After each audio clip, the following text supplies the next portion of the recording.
অন্তর্বর্তীকালীন সরকারের কাছে ইমপ্লিমেন্টেশনটা দেখতে চাই, কিন্তু আমাদের কেন জানি মনে হচ্ছে আর কি যে অন্তর্বর্তীকালীন সরকারে খুব ভালো ভালো মানুষ, ভালো মনের যারা মানুষ তারা আমাদের উপদেষ্টা পরিষদে রয়েছেন। এই জন্য তারা হয় সবাইকে ভালো মনে করছেন বাংলাদেশে যারা আছে, আদারওয়াইজ মনে করছেন সবাই ভালো হয়ে যাবে, কিন্তু এটা তো সম্ভব না। এই যুগের পর যুগ ধরে সবার রক্তে যে কালচারগুলো জেনেটিক্যালি একদম মডিফাইড হয়ে গিয়েছে, সেগুলোকে বের করে একটা নতুন পরিবর্তিত সিস্টেম নিয়ে আসার জন্য আমাদের যে লেভেলের স্ট্রিক্ট হওয়া প্রয়োজন, ল অ্যান্ড অর্ডারের যে এনফোর্সমেন্ট আমরা প্রত্যাশা করি, সেটা তেমন কিছু আমরা দেখতে পাচ্ছি না আসলে। তো সেই জায়গা থেকে আমাদের অন্তর্বর্তীকালীন সরকারের, আমরা শুধু একটা মন্ত্রণালয় নিয়ে বলছি না, সকল মন্ত্রণালয়ের মধ্যে আমরা এই বিষয়টা দেখছি।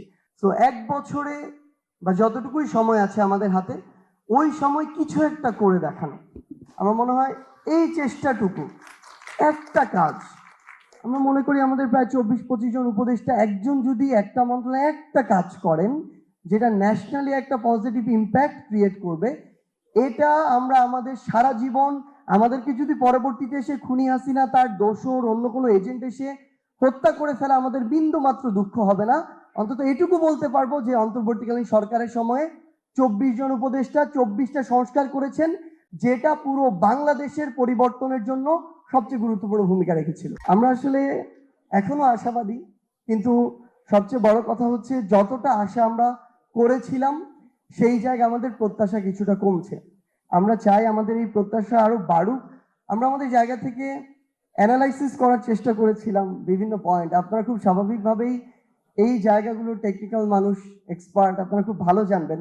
আমরা যতই চেষ্টা করি না কেন 2-4-7 দিনে হয়তো সারফেস লেভেলের একটা আইডিয়া পাবো, বাট আমাদের জায়গা থেকে যেটা মনে হয়েছে, আমাদের এই বিজনেস সেক্টরে বা আমদানি রপ্তানির ক্ষেত্রে বড় বড় কিছু প্রতিষ্ঠান যেভাবে বিগত 16 বছর কিংবা তার আগেও এই বিষয়গুলোকে নিয়ন্ত্রণ করেছে, স্পেশালি আমাদের আমদানির জায়গাটা, এই জায়গা আমার মনে হয় আরেকটু ডিসেন্ট্রালাইজ হওয়া প্রয়োজন।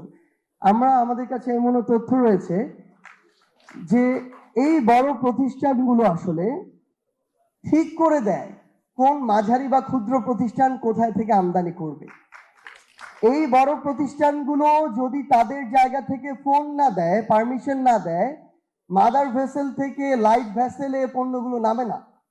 ইভেন কষ্ট করে টাকা দিয়ে যদি নামানো হয়, দেখা যায় যে সেখান থেকে কর্মচারী ইউনিয়ন আরেকটা ফোন কল পেয়ে ওই পণ্যগুলো খালাস করে না।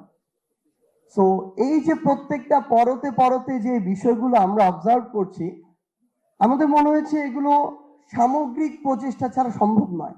আমরা এরকম ফোরামে যখন প্রত্যেকটা স্টেক হোল্ডার থাকে, আমরা নিজেদের যে সীমাবদ্ধতাগুলো সৎসাহস নিয়ে সেগুলো কম তুলে ধরি। আমরা আরেকটা জায়গা, যে জায়গায় প্রত্যাশা করি সেই সীমাবদ্ধতাগুলো তুলে ধরি, কিন্তু আমরা আমাদের জায়গা থেকে যেটুকু দেখেছি এখন পর্যন্ত, যে আমাদের প্রত্যেকটা স্টেক হোল্ডার এখানে দায় রয়েছে, কাজ করার জায়গা রয়েছে।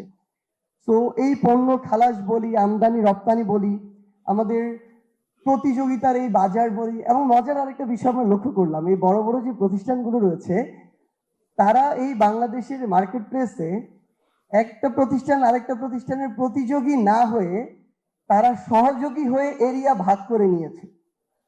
তারা তাদের মতো করে আলাদা আলাদা জায়গায় ডিল করে। যেমন ভাবে আমরা এটা দেখি, আমি তো ওয়াইল্ড লাইফ নিয়ে পড়াশোনা করেছি, জেনেটিক্স নিয়ে, জিওলজি নিয়ে, তো আমরা দেখেছি সেখানে এনিমেলদের মধ্যে আলাদা টেরিটরি ভাগ করা থাকে এবং বিভিন্নভাবে এই টেরিটরি দেয়া হয়। তো সেই এক টেরিটরিতে আরেক টেরিটরি কেউ যায় না।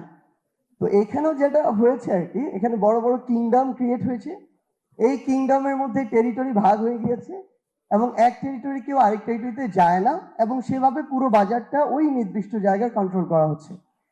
তো আমাদের মনে হয় এই মানে সমঝোতাপূর্ণ সহযোগিতামূলক বাজারের জায়গায় আমাদের প্রতিযোগিতামূলক একটা বাজার খুব বেশি দরকার। আমাদের প্রতিযোগিতা কমিশনের যিনি আমাদের এখানে কথা বললেন, তিনি যেমন বললেন যে প্রতিযোগিতা বিরোধী কর্মকাণ্ড নির্মূল করাই তাদের কাজ, সেই জায়গায় বিগত 16 বছর মনে হয় তারা সবচেয়ে বড় ব্যর্থ প্রতিষ্ঠান, কারণ তারা এই কাজটা কিছুই করতে পারে নাই। আমাদের রাজনীতিবিদদের আমরা চাই যে যারা রাজনীতি করতে চায় আগামীর বাংলাদেশে, তাদের সৎভাবে উপার্জনের একটা পথ তৈরি তারা করুক, না হয় আপনারা সহযোগিতা করেন দয়া করে, কিন্তু এরকম অসৎভাবে প্রত্যেকটা জায়গায় চাঁদাবাজি নামে লুটপাটের এই ট্রেডিশনটা বন্ধ হওয়া উচিত। এটা রাজনীতিবিদদের পক্ষ থেকে এই কাজটা তাদের করতে হবে। একইভাবে বিজনেসম্যান এখানে যারা রয়েছেন, আপনারা আপনাদের জায়গায় যদি এই প্রতিযোগিতামূলক বাজারটা বা আপনাদের জায়গা থেকে যতটা কাজ করা যায়, ইভেন একদম দুইটা শব্দ দিয়ে বলি, সরকার কাজ করছে মূল্যস্ফীতি নিয়ে, আমাদের বড় বড় বিজনেসম্যানদের কাজ করতে হবে লোভ স্ফীতি নিয়ে। মানে এই লোভের যে স্ফীতি, এটা আমাদের মনে হয় কিছুটা কমানো উচিত।